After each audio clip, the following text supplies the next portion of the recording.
is not always hidden in subtle gestures or whispered doubts. Sometimes it reveals itself openly through cruelty. When someone deliberately harms another, when they inflict pain, not by accident, but with intent, what emerges is not only the act of aggression, but a mirror of their unacknowledged darkness. Cruelty is not random.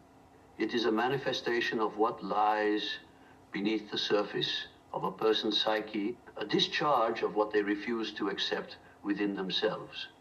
In this sense, every act of intentional harm is also a confession, a revelation of the inner battles they cannot face directly.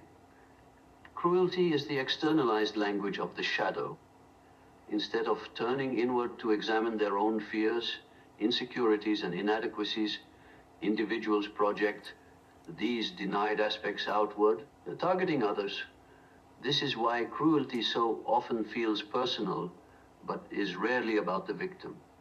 The victim becomes a vessel for another's self-hatred, an unwilling participant in their inner conflict. It is easier to strike at another than to wrestle with the unbearable truths hidden within.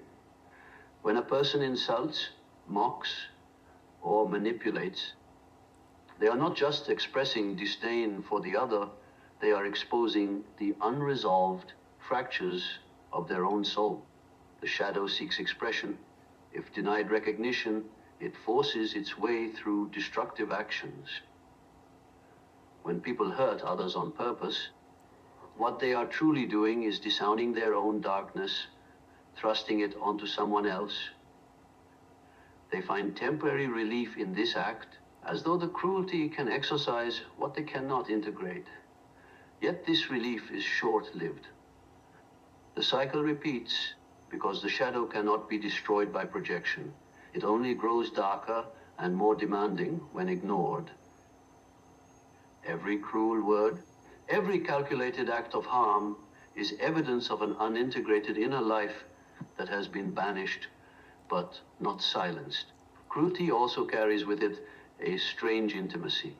The person who harms often sees in their victim a quality they cannot accept in themselves. It could be confidence, joy, authenticity, or vulnerability. Instead of embracing these qualities within, they attack them in others. This is why cruelty is often directed at the strong, the authentic, the ones who shine too brightly. The act of harming becomes an unconscious attempt to dim the light that threatens